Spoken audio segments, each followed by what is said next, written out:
Hi friends, ഞാൻ ഇന്നിവിടെ ഉണ്ടാക്കാൻ പോകുന്നത് പൂരം വറുത്തതാണ്. അതിന് എനിക്ക് ആവശ്യമായിട്ടുള്ളത് 3 കിലോ പച്ചരി 3 മണിക്കൂർ വെള്ളത്തിൽ പുകർത്തി വെച്ച് മില്ലിൽ കൊണ്ടുപോയി പൊടിപ്പിച്ച് കൊണ്ടുവന്നതാണ്. അതിനാവശ്യമായിട്ടുള്ള 3 തേങ്ങ, ആവശ്യത്തിനുള്ള കരിഞ്ജീരകം, ആവശ്യത്തിനുള്ള ഉപ്പിന്റെ പൊടി. അപ്പോൾ ഞാൻ ഈ തേങ്ങ ഇതിലേക്ക് ഇടുകയാണ്.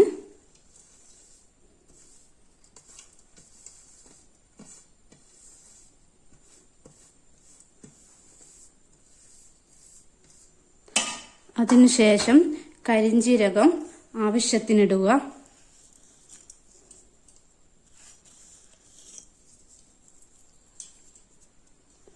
അതിനുശേഷം ഉപ്പിന്റെ പൊടി ആവശ്യത്തിനിടുക.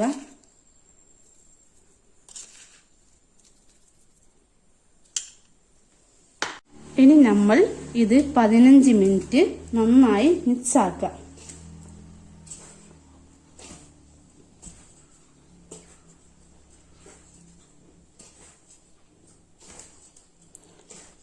നല്ലോണം ഇങ്ങനെ മിക്സ് ആക്കിയാലാണ് ഈ ഉപ്പും കരിഞ്ജീരകവും തേങ്ങയും എല്ലാം നല്ലോണം ഇതിലേക്ക് ചേർന്ന് നല്ല ടേസ്റ്റ് ഉണ്ടാകും.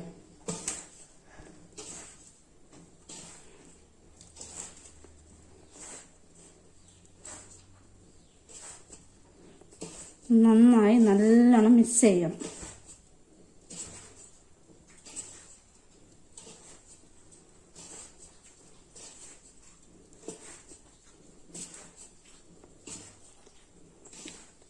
ഇപ്പോൾ ഒരു 15 മിനിറ്റ് ആയി. അതിനുശേഷം ഇത് നല്ലോണം ഇങ്ങനെ കൈകൊണ്ട് അമർത്തിയതിന് ശേഷം നന്നായിട്ട് ഇങ്ങനെ അമർത്ത കൈകൊണ്ട്. അതിനുശേഷം 1 മണിക്കൂർ നമ്മൾ ഇത് മൂടി വെക്കുക. ഇപ്പോൾ 1 മണിക്കൂറായി. നമുക്ക് ഈ മൂടി എടുത്ത് മാറ്റുക. അതിനുശേഷം ഈ പൊടി നന്നായിട്ട് ഇളക്കുക. നന്നായിട്ട് വീണ്ടും ഇളക്കി ഇങ്ങോട്ടേ നിൽക്കുക.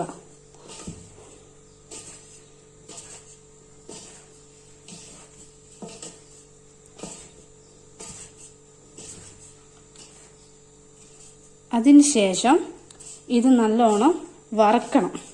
ഞാൻ ഗ്യാസും ഒന്നല്ല വറക്കുന്നത്, അടുപ്പത്തു നിന്നാണ് വറക്കുന്നത്.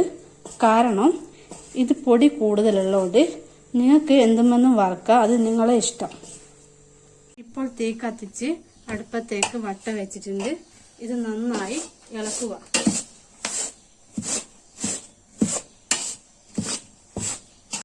ഇപ്പോൾ തീ കത്തിച്ച് വട്ട ഇതിലേക്ക് വെക്കുകയാണ്.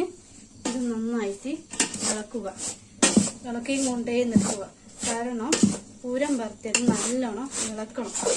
ഇളക്കിയാലാണ് പൂരം വറുത്തതാവും.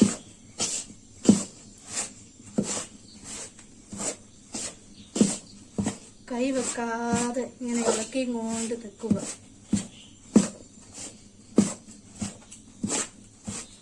ഇത് കൈ വെക്കാണ്ട് നല്ലോണം ഇളക്കിയതിന് ശേഷം ഇത് ചുവന്നൊക്കൊന്ന് നോക്കുക. ചുവന്നൊക്കെയുണ്ടെങ്കിൽ ഇതിനെ ഇറക്കി വെക്കുക. അതിനുശേഷം പഞ്ചസാര ഓരോരുത്തര ആവശ്യത്തിനിടുക. പക്ഷെ ഞാനിപ്പോൾ പഞ്ചസാര ഇടുന്നില്ല. അങ്ങനെ നമ്മൾ പൂരം വറുത്തത് ഇവിടെ റെഡി ആയിട്ടുണ്ട്. 4 മണിൻ്റെ ചായക്ക് കൂട്ടാണ് പൂരം വറുത്തത്. നല്ല അടിപൊളിയാണ്. എല്ലാവരും ഒന്ന് ഉണ്ടാക്കി നോക്കണം. ഇഷ്ടപ്പെട്ടിട്ടുണ്ടെങ്കിൽ ലൈക്ക് ചെയ്യണം, സപ്പോർട്ട് ചെയ്യണം.